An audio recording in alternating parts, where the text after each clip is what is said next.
This video shows you how to fix blue screen errors on the Toshiba dynaDesk desktop using reliable Windows troubleshooting methods. Follow along to resolve blue screen of death issues and improve system stability. So while you're performing updates, you're getting an IRQR not less or equal message, K mode exception not handled, kernel data in page error. A lot of errors pertain to this problem, and we're going to go ahead and jump into what should hopefully be a pretty straightforward process, guys. And we're going to go ahead and jump right into it. So first thing I'd recommend doing would be to actually go ahead and boot to the troubleshooting utility on Windows 11. So if you do a hard power off 3 times in a row, Windows should automatically attempt to launch the startup prepare utility. And if it doesn't find anything, it will give you the option to select advanced settings, in which case it will take you to a screen that looks like this. Now, if it does not take you to a screen that looks like this, or you're unable to get to that, you can also download the Windows 10 Media Creation Utility, or Windows 11. They probably will make a creation utility for Windows 11 at some point. And it doesn't really matter, you can actually run the Windows 10 utility on Windows 11 as far as I'm aware. And you should be able to run the troubleshooting utilities built in within it. So you just would go ahead and download it to an ISO file and then burn it to a DVD or USB. It'd have to be about 4 gigabytes or more. It couldn't be a small USB flash drive, and it couldn't be a CD. It'd have to be a DVD. And then you boot your computer from it. So depending on the computer manufacturer, you'd have to tap a different key on your keyboard in order to launch that menu, in order to select what boot drive you want to go off of. So it could be anything between the escape key, F2, F8, F12, for example. And those are the function keys on the top of your keyboard. So you may have to just do a little bit of trial and error. Shouldn't take you more than a couple minutes. Googling it would probably be best before you even begin. But anyway, we're ready to go ahead and jump right into it. So we're on the choose an option page. So these will look very similar whether you're booting from it directly within Windows itself, or if you're plugged in a USB flash drive with the media creation utility installed and you selected the recovery option. So when you are setting up your Windows 11 installation or Windows 10, depending on the drive you're using, there should be an option to repair your computer in the bottom left corner of the dialog window, one of the first screens that comes up. You go ahead and select that, and then it would take you to a troubleshooting screen like you see here. And you want to go ahead and select troubleshoot, reset your PC, or see advanced options. And then there are going to be a whole bunch of options in here that we're going to explore in today's video. The first one, we're going to actually go underneath advanced options and then select startup prepare, fix problems that keep Windows from loading. So go ahead and select that first.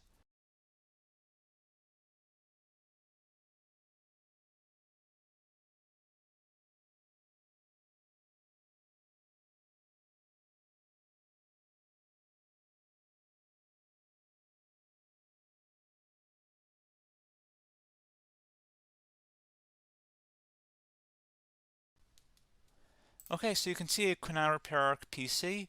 That was our first option we could try. Something else, if we go back into advanced options here and then select troubleshoot, we're going to go underneath advanced options again. You can go ahead and actually access safe mode by selecting startup settings. And then if you select the restart button, you have the option on the screen select safe mode with networking, which will give you a key on the screen. It'll tell you which key to press to enter that. I believe it's the F7 key. It'll do that for you. I'm not going to go over that in today's tutorial because I don't really want to go into safe mode, but you're more than welcome to attempt that by going into here and then selecting restart. Again, it'll launch another screen. It'll say what key do you want to press, and it'll give you like 7 or 8 different options, and you want to select safe mode with networking. There's also an option for a command prompt too, but that's going to be something we're going to cover later in this video, and we don't even have to go through that in order to access it. So that's why I'm not going to really push for that, because unless you know exactly what's causing the problem, you probably don't need to go into safe mode. Unless you're trying to recover files, in which case then you definitely can go into safe mode, but we're trying to actually recover our computer here. So I hope that makes sense. Something else we can also try here as well would be to uninstall updates, remove recently installed quality or feature updates from Windows. So if you go ahead and select that, you can uninstall the latest quality updates, which generally is the more day-to-day updates. Feature updates are the less regularly released ones, like the big ones. I would equate it to service packs in like Windows 7 and Windows Vista and Windows XP. So larger updates that occur once or twice a year at most. And the quality updates are more just a regular update. So probably obviously depend. It'll take longer if you're going to try and uninstall the latest feature update versus quality update, and maybe you don't need to go back that far. So just giving you guys a couple of pointers with that. Something else you can also look at here, and we're going to jump into the command prompt in a little bit, but you can select System Restore, which will use a restore point recorded on your PC to restore Windows. And this is something I would highly recommend here, guys. So select Next. Assuming you have a restore point saved on your computer, you go ahead and select the most recently created one, and you'll select Next, and then you'll select the drive. You shouldn't actually have to select the drive. You can scan for affected programs, but we're going to keep it all default here, and then we're going to select Finish. So once started, System Restore cannot be interrupted. Do you want to continue? I think we're going to select yes. I don't think we have anything better to do on our computer right now, so just give it a moment here to initialize. It will take a couple minutes to run, obviously depending on how large your hard drive is and how much is saved on the System Restore point. So just give it a couple minutes here.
Okay, so you can see System Restore completed successfully.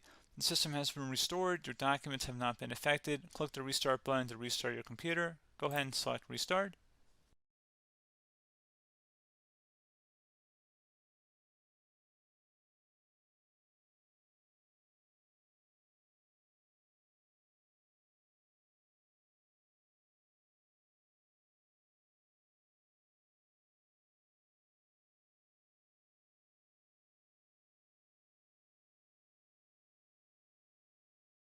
Okay, so you can see the system has been restored successfully. We're going to go over a couple different methods in addition to that if that did not work. So I'm just going to pause the video and we're going to start back up on the recovery screen that we started with. Okay, so a couple other things we can try here too. If you go back into Troubleshoot, you can select Reset Your PC, while you choose to keep or remove your personal files and then reinstalls Windows. You can select to keep my files, which will remove apps and settings but keeps your personal files. You can also select Remove Everything, which will remove all of your personal files, apps, and settings. So this is more of a factory reset, the second option here. First option, it should not delete all of your personal files. However, it will pretty much clear most of your programs. And keep in mind, there's no guarantee that your information, number one, is even still available and easily recoverable on your computer to the point that you actually would be able to recover anything. And the second point is that there's always a chance that it won't actually recover and it will just do a factory reset anyway. So there's no guarantee that actually would keep your files anyway. So I would recommend trying to get a recovery tool and backing that up first before selecting it anyway. But again, those are a couple different options. And then something else you can try here, if you go back to the choose an option. Another option, if you go underneath choose an option and select troubleshoot, advanced options, and now select where it says command prompt. Okay, so the first thing we should do is type our main hard drive here. In most cases, it should be the C drive. So you just do a C colon and then hit enter on your keyboard. So once you're underneath the C drive, we're going to type in dir and then hit enter on your keyboard. It should have program files, users, and Windows all in there. That's how you know you're in the right directory.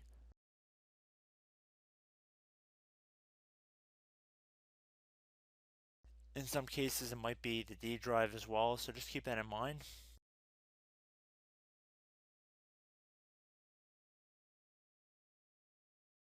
Next thing we're going to do is type in cd space / Windows / system32 / config, and then you're going to hit enter on your keyboard.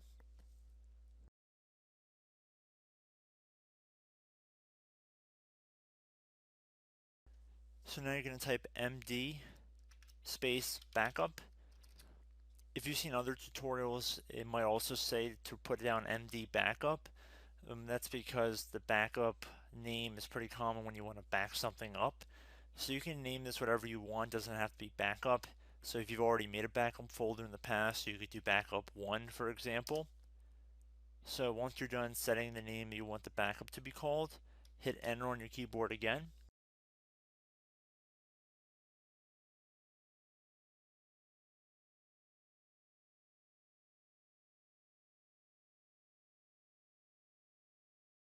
At this point you want to type copy, C-O-P-Y, space, then you want to do the star symbol above the 8 key, then do a period or a dot, whatever you want to call it, then another star sign, and then another space, and then type backup, and then hit enter on your keyboard.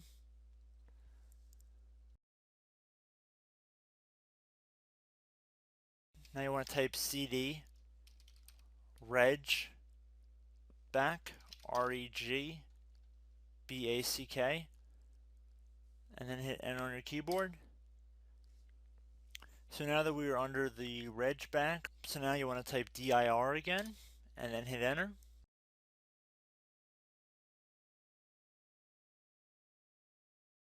So now at this point we're going to type copy again. So copy, space, star sign,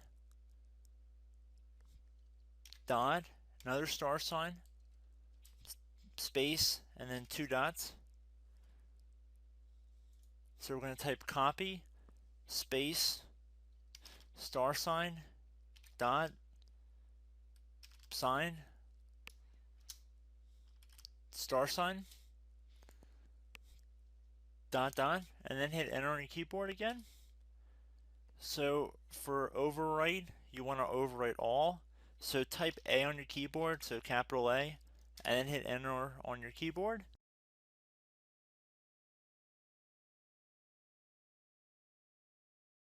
So at this point you should be good to go. You can close out of the command prompt window, and if you accidentally continue to Windows 10, you should be all set. So I hope one of these 3 or 4 different methods we went through in this tutorial helped you guys out.